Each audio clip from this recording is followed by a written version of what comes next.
there's a couple placements thing that we were talking about, but you can learn your place your voice. Now placement is where, it's really a psychological thing because your voice is generated where it's generated, but you can actually kind of place the voice. It's like moving the speaker up and down. Place your voice. Those of you who are singers knows what I'm talking about. Women, you have 3 voices, a belt, a true voice, and a chest voice, and a mix. Men, we have 2, a regular voice and falsetto. And by the way, falsetto does not mean you have a false set of vocal cords. We don't. It's just, we just shut down part of it. And guys, we can't really use falsetto unless we're going to do Mickey, ha! You know, unless we're going to do that. I actually got asked, and I had to read an audition for Mickey Mouse once. I didn't get it. I knew I wasn't going to get it, but it was such an honor to get asked, you know? Because somebody heard me doing this, huh? You know? So you need to learn your place, your voice. And what I mean by that is moving the placement of the voice up and down, because it affects the age and the depth and the character and the size. So for instance, right now I'm talking in my true voice. My true voice is, if you imagine my speaker is kind of like right here, right behind my nose, okay? If I move the placement up into my head a little bit and kind of get rid of the chest, you hear some of the deep stuff kind of leave. Well, now it's kind of up in my head. And then if I give it a character, now I've got a younger person. You know, and now I'm like doing Phineas and Ferb, you know, which I wish I did. But, God, it must be a good gig to have. So that's how you get younger. This is the same thing for you ladies. I mean, if you place your voice higher, like using your head voice when you're singing, but put it up here, you get youth. Consequently, if I take the voice and like move the speaker down where I'm feeling a lot more in my chest, it gets a little bit more rattled, and all I have to do is give it a little bit of texture and some character, and now I have an older man. Okay, and that's how this stuff is created, by moving the placement up and down and using texture and stuff like that. So it's kind of a cool thing, and it's all where you're feeling the vibration. So placement will help you do a lot of different things, including create the size and shape and the age of your character. There's also placement in your mouth, forward and backward, which is how you do dialects. So there's another exercise that you need to do. You need to be able to round out the way you speak. Most of us in America, we speak with a very flat mouth, and we tend to mumble. So when, you know, I used to say to my son, look, could you say that again? I don't speak mumble. And when we're talking in the street, you know, there's going to be you know, it's okay to mumble, it's okay to slur your words, but on a microphone, it multiplies that 25 times. So you need to really learn how to open your mouth and round out the way you speak, so that you can get rid of any regional accents that you might have, so that you can speak quote-unquote standard English, which is pretty much the stuff you hear on television, which is pretty much California speak. Sorry, but that's what it is, okay? And the way you do that is there's a very easy exercise, another one given to me by Art Hand, and that was that you find something when you're reading, it doesn't matter on this one whether you read it or not, but read it out loud, opening your mouth and pronouncing each and every letter in the word. Okay, now you don't do this in the studio because they'll laugh and throw you out. Okay? But you do want to do this at home, and what this teaches you to do is really open up and round out your mouth. Now there's a couple of things that's going to do for you. First of all, it's going to make it much easier for you to enunciate clearly in the studio. Second thing it's going to do is going to get rid of mouth clicks. Now this microphone isn't resolute enough, but the microphones that we use to record, for instance, we use at Bang Zoom a Neumann U87. Kyle Hebert has the greatest line for this. It says, it's so sensitive it can hear your food digest. But it's true, yes. Actually, this sound right here, now you can't hear it on the microphone, but on a U87, you could hear that. It would be too loud. It would disrupt. It sounds like sandpaper. Okay, they're that. So every little your mouth makes little noises. And if you don't open up your mouth when you're speaking, it sounds like this. Now they can get rid of a lot of that with editing, but they hate you for it. Okay? And you want to be really hireable. But the other thing it does is allows you to do dialects. Once you can open up and round out your mouth, you can place where you create the vowels in your mouth forward and back. For instance, I'll use this example. By the way, foreign dialects, don't spend a lot of time on them. If I need a British actor, I'm going to hire a British actor. We've been so globalized now that that's not, but American regional accents, yes, you want to work on those. So for instance, but I'm going to show you with foreign dialects. You know, in England, everything is spoken in the front of the mouth. That won't do at all. It all gets very round and very forward. So all of it is spoken in the front of the mouth. American English is spoken right in the middle of the mouth. Australian English is spoken in the back. And so by moving it forward and where you do the vowels forward and backwards, that affects it. Similarly for American dialects, New York, I don't do a really good New York accent, but a New York accent is very forward. You know, look, I'm a type, I'm a person. It's all very much in the front of the mouth. A Georgia or Southern dialect is very open mouth and very much in the back. Okay, and it has to do with a Southern accent is really kind of a devolved English accent, and New York is really a combination of Italian, Dutch, and a couple of other things that were going on up there at the time. So it has to do with how it got put together. But by changing that, and everybody needs to have at least a good Southern. And what I mean by Southern, it doesn't matter where. In California, when people say Southern, they're really kind of talking about a West Texas, you know, George Bush kind of accent. It's really what they're kind of talking about. But anything Southern, because you have Georgia, which is very, Tennessee, which is kind of in front of the mouth, and that sort of thing. Or and you need something Northeastern. New York accent, any of the boroughs, Boston, if you can do a Baltimore accent, it's so hard to do. But you need one of those in your repertoire, because it's going to come up. Especially in anime, by the way, because if you're going to do a character from Osaka, they want you to speak it in a Southern accent. It's the only accents we're actually allowed to do in anime. And if you're a street urchin or a bus driver, they're going to want you to do something like a New York cabbie. Okay, those are the only things that you're allowed to do in anime. But by learning to place your voice forward and backwards, up and down, that's where you get the maximum effect and can really do stuff. Talked about this. I don't need this PowerPoint, do I?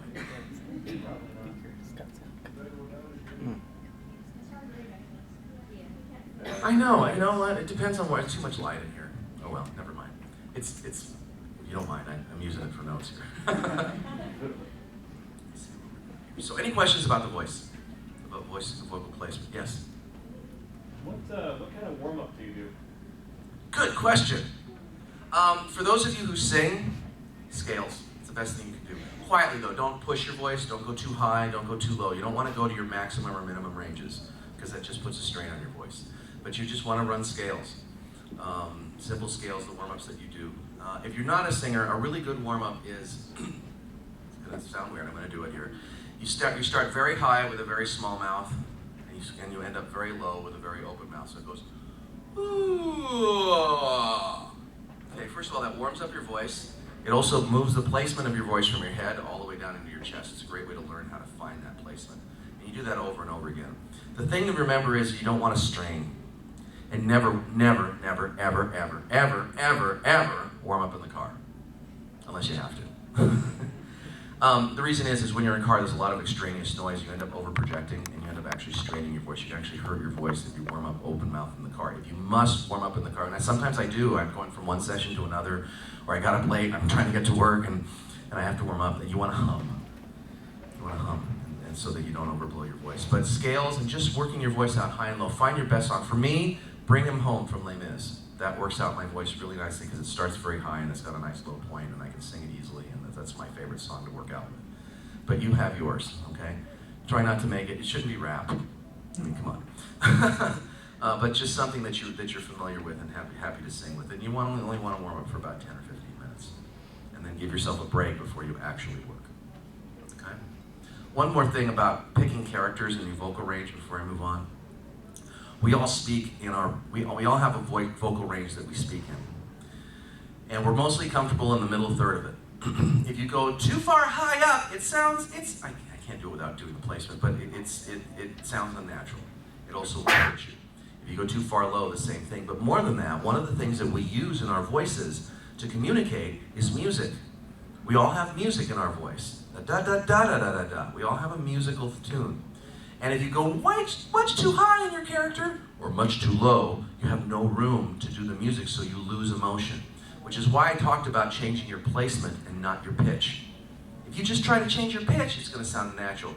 If you change the placement, when I change the placement, I don't change the pitch of my voice, I just change where it's placed, and it gives me still the room to do the music, to do that. So that's one of the reasons why warm-ups is important, because technically you are kind of singing when you're talking. It's just a different format. So I hope that answers your question. Cool.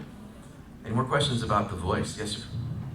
Yes, real quick. As far as audition goes, like you're saying earlier, you audition, you just tell them the range you do, or what your pitch is more suited to. Because for me, whenever I do an impression, deep voice, loneliness, or occasional lady.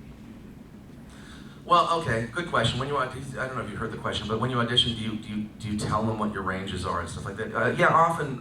I mean, by the time they're auditioning you, they have a good idea what you do, and you will get typecast. By the way, we all get typecast. It's cool. Keeps you working. Okay, gotta make a living. The type will change though. I used to do nothing but young ingenues, Rick Hunter, oh Min, all that stuff. And now I'm doing a lot of dads and a lot of villains. By the way, villains are so much more fun than those young heroes. They're so much more fun. Yeah, you do tell them, but don't talk about pitch. They will talk about pitch to you. And producers say, can you pitch that up a little bit? And go, okay, and change your placement. And they'll go, oh, that's amazing. You didn't do the pitch, you did the placement thing, and that's how you take care of it. So you do what you can, but you don't go to any real extreme, especially in an audition. Auditions is a whole thing. Auditions is really all about mindset. I'm going to talk about that in a few minutes, but auditions is all about the mindset more than the talent, really. So get training, vocal, singing lessons. If you like to sing, take some voice lessons. It's good, it's fun, it'll be that. Vocal production for theater class. Theater program usually has a voice class for the stage. Take that, it's going to do well for you. If you can't do that and you happen to be in college, take a speech class, how to speak, how to public speak. Puts you in front of an audience, puts you in front of a microphone, it gets you doing what I'm doing right now and gets you comfortable with doing that. So, because you may be up here doing this in a few years yourself. Local choirs, church choir, I don't know if they, in Los Angeles there's a whole network of Jewish community centers. If you're Jewish, they're great. They all have theater programs, they all have choirs and stuff like that. Church choir, school choir, anything you can do to sing. Voice acting workshops, now that's self-serving. But do take them, and we come through. My plan is hopefully let me do the pitch now. My plan is to hopefully I wanted to open up Denver as a place that we teach. So I need enough people to be interested.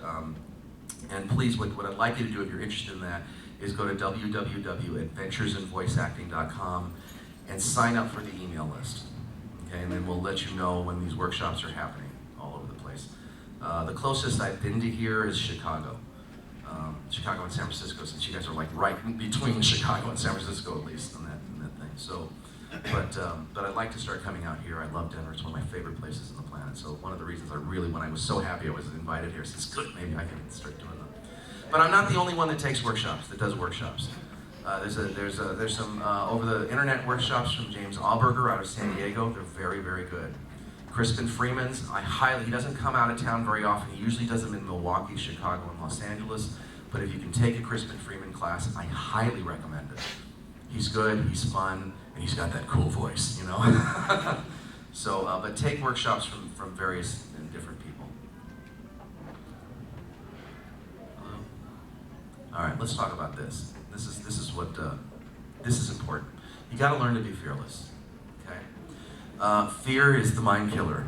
You know, that's kind of true out of thing. And I've watched more good actors come apart because of fear. There's one very, very good actor. He's actually a student of mine out of Seattle. He won AX Idol this year. And I'm very proud to say that not this year, but last year, out of the 5 finalists for acting, 4 of them were students of mine. So, yeah. I'm not taking credit for that. They're the talent. I can't give you talent. I can show you how to use it, but I can't give you talent. But I've watched him do extraordinary performances in class. I've watched him do an extraordinary performance at AX Idol, and I've watched him walk into the booth and audition for something and completely fall apart. And didn't get the part. So he's actually now doing some small parts for me in K-On! And a couple of other things like that. So he's starting to move on.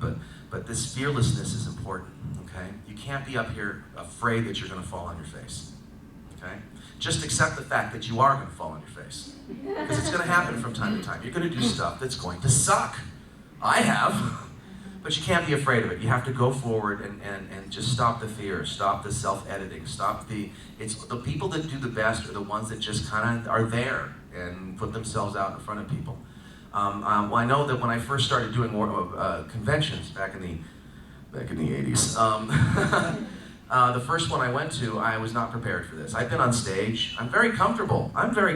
You put me in an arena. I've been at the Schubert Theater with 3,000 people singing with an orchestra, and I was not afraid at all. Put me in a little room with folks like this, I fell apart, okay? Because I could see you and I was scared and I had to be myself. I didn't have a script. So the first time I did a convention, it scared the hell out of me. So what I did is I decided to create a persona of me. I'm an actor, I'm gonna play me. And I created a persona of me that I could walk into auditions with, that I could walk in front of groups like this with. I don't have to do this anymore. But, and I would go in and play me. So I would separate myself a little bit. And that's when I realized that it was the fear that was stopping me. It was this terror, the nervousness when I go into audition, the heart thumping, that you actually physically, when I've seen people, wonderful actors go into the booth and they start to shake, because they're just terrified. So, and the way to learn how to be fearless is to go up and fail. I was very fortunate, and I had my first experience of that in junior high as an actor. I just finished doing the school play, the lead. I did Starbuck in The Rainmaker, and I even had to do a kiss on stage in junior high school. You can imagine what the audience did, yeah. But I thought that was cool. And then the next thing I'm doing, I'm playing the king in a thing called the Pale Pink Dragon. And they give me my costume. It's a pink toga and pink tights in the 8th grade. Yeah. And I felt like a complete ass when I walked out there and did it. And of course I got you know, the kids, ooh, and I got made fun of and all that stuff. And by the time I got done with it, I realized that it wasn't that bad. This is the worst thing that's gonna happen? Okay. You know, and I had another experience, my very first movie that I did. I was 18 years old, and we're doing a movie called, the movie actually won an Academy Award for first short. I didn't, the film did. And walking in, and it's a shower scene, in a men's shower where my character's supposed to beat up the lead. And I'm going through this, and it's shower, shower, shower, shower. Do I have to be naked in this? And the director says, yeah, is that a problem? Okay. So it wasn't anything sexual about it, but here I am in a room with other men, and the showers are going, and there's cameras, and half the crew is women. And I have to take my clothes off and do this thing, and I did it. And by the time it was done, it's like, okay, it wasn't that bad. I mean, it wasn't, you know, I did it because I figured if I needed to be fearless. And it did help an awful lot. And the only time that I ever regretted doing it, it was a year later when I took my parents to see the movie. And I'd forgotten about that scene. And the scene started on a close-up of me, and it got wider and wider and wider, and I'm going, oh my God. And right before they showed anything, they cut away. So they never actually ended up actually showing anything they shouldn't have shown. By the time they cut back to me, I had a towel on, I was beating up the guy. So, but anyway, the reason I tell that story is because by putting yourself in experiences where you can be fearful, it will teach you how not to be. And the less fear you can have walking into a room, walking into an audition, we were talking about auditions just a minute ago, when you walk in with the mindset that I'm comfortable, I'm just going to come in and play, then that's when it's going to work for you. The thing that one of the things that I do in the advanced class is I teach an entire section on auditioning. And we actually run through a mock audition, and I kind of run you through. We work with actual audition materials from the game called God Eater that I directed, and the one thing that I talk about is that when I was researching how to teach this, what I discovered was that all of the classes were how to survive auditions, how to get through the painful auditions. Auditions are a bad and a horrible thing.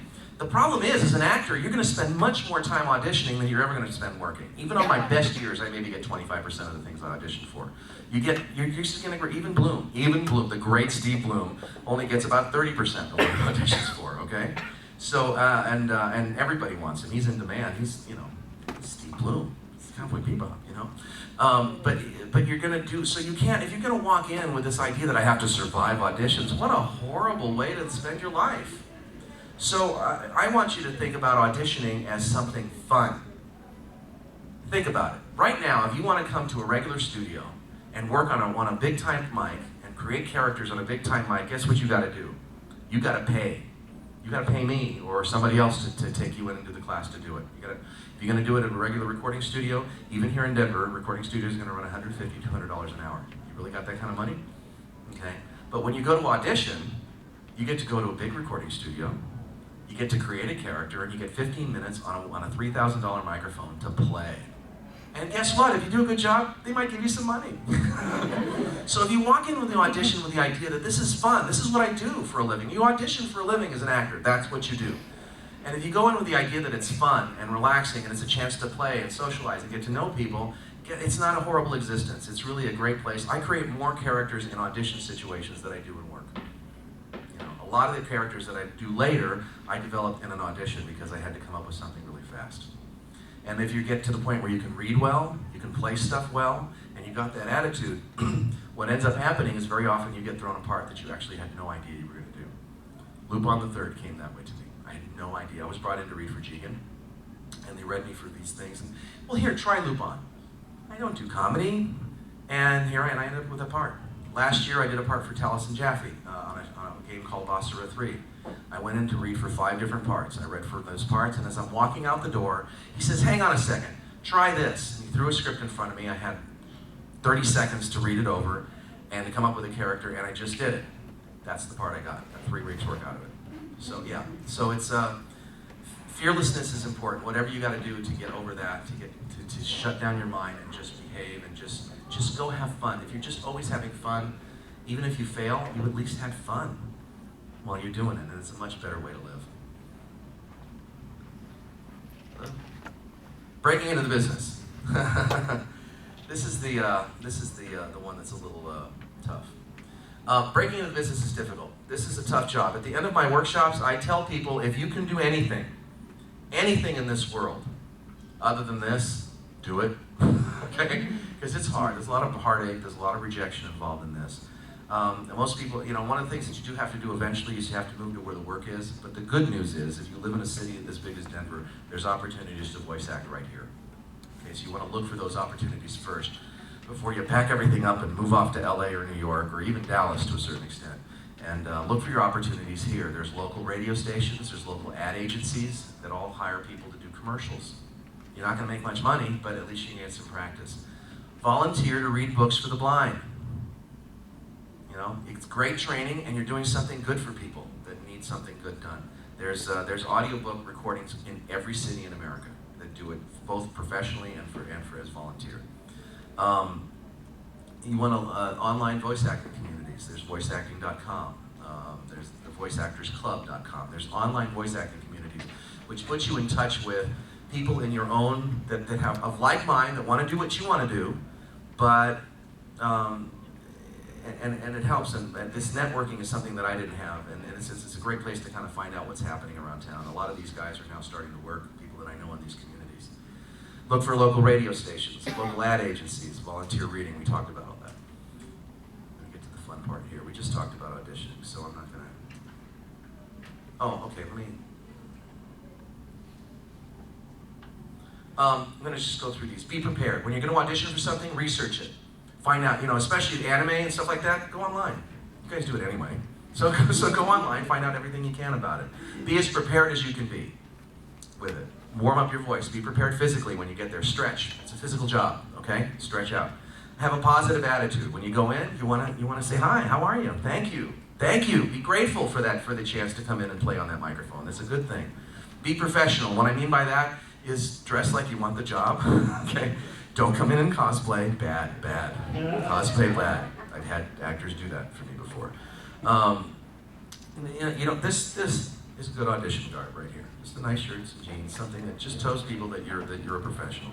Be flexible. I just told you the story about people throwing new characters at you. You'll go in with an idea that I'm going to read this character this way, and you're going to read it, and the director's going to go, that's nice, but can you read it this way? And sometimes, I do this to new actors, I will give them a reading that is ridiculous, just to see if they'll take the direction. Because I need to know if you can take direction before I hire you. So, and so that's important. So be flexible. Don't hold back. Leave it on the table. Give them everything you got. Be a little big. Be a little over the top. One of the things that Vic Mignogna, for instance, I directed Vic a few times. One of the things that Vic does when he does a character is he comes in and he really plays it, and then we pull it back into reality. Okay, so he's never holding back anything when he acts, which is why his performances work out so well. That's why you like what he does, because he leaves it all on the table. Okay? And have fun. We just talked about that. I'm going to get us to the fun part here. Okay, that's the commercial. We'll do that later. All right, so any questions about that? Yes? Yeah, I had a question as far as what you're saying about breaking into the business and looking for opportunities. Generally, where do you find those? Where do people who are looking for this work generally have that available to find? That's the best question in the world because there's no good answer. You look for a part of it. Well, it's one of the reasons that I talked about going to the workshops, because when you go to workshops and stuff like that, you find other people of like mind, and you start trading information. And some guy will get wind of an audition over here and tell you guys, and then you go over there, and this is how it works in Los Angeles. So obviously there's a lot more opportunity in Los Angeles to do this sort of thing, mostly the video game side of things. But you look for stuff in local papers, in some communities, interestingly enough, like in Orlando, a lot of auditions on Craigslist. It's really weird, but you can find auditions on Craigslist in your communities. Look for, if you're in Los Angeles, there's a magazine called Backstage West, you should look for. You just kind of keep your eyes open. There's actually a great thing called Actors Access. Actors Access is part of Breakdown Limited. Now, you don't find a lot of jobs in Denver from Actors Access, but Actors Access is part of Breakdown Limited. Breakdowns are the people that send to the agents what you get to do. And it's a free service that you can join up, and you can find out what auditions are going on in every genre, on camera and off, in Los Angeles, New York, any other city. They usually put it there. And then it doesn't cost anything unless you audition. And then if you submit yourself, it's like $3 to submit yourself. It's kind of a great place to go. Mostly, voiceover world is this weird little kind of tight world that's kind of cliquish, and they want to keep people. Some people are really adamant about not wanting new people in. I think it's a mistake, so you have to kind of be sneaky and find out stuff. Here in town, I would make phone calls. I know this is a big enough city that there's going to be agencies here. There's going to be at least one agency that centers on voiceovers. Talk to them, see what they need from you. They'll probably need a demo or something, or at least for you to come in and audition for them. But try that. Look for online resources. A lot of the smaller cities has online resources where people list auditions. I think in Orlando, I have friends in Orlando, which is why I know this, but there's like Actor 247, I think is what it's called over there. And she just did extra on a movie. They're coming off of that. And she's done some voiceover work, and the other guy that I know does the same thing. So look for that. I wish there was a good answer. In Los Angeles, it's really word of mouth and making phone calls and making a bit of a pest of yourself until somebody tells you what's going on. Okay? Which is why, by the way, I tell you to prepare. Prepare, because there's a great line from Liza Minnelli, of all people. She was asked, what do you need to do as a young actor? What do you need to do most? And what she said was, practice, practice, practice. Because luck sometimes only comes along once. There's a lot of luck involved in this business. I was sure lucky. I stumbled into this. And there's a lot of luck, and when the luck comes by, you got to be ready to jump on it and take advantage of it, because it may never come again. So the better thing to do, the best thing you can do, is prepare yourself for when that one opportunity comes up. When that one, with me, it was, it was one chance to audition for this one part, and it turned into Rick Hunter, and I got a career out of it. It was kind of like that, and you never know which one of those opportunities is going to be. I certainly didn't think it was Rick Hunter until now. I look back going, oh, that was it. So.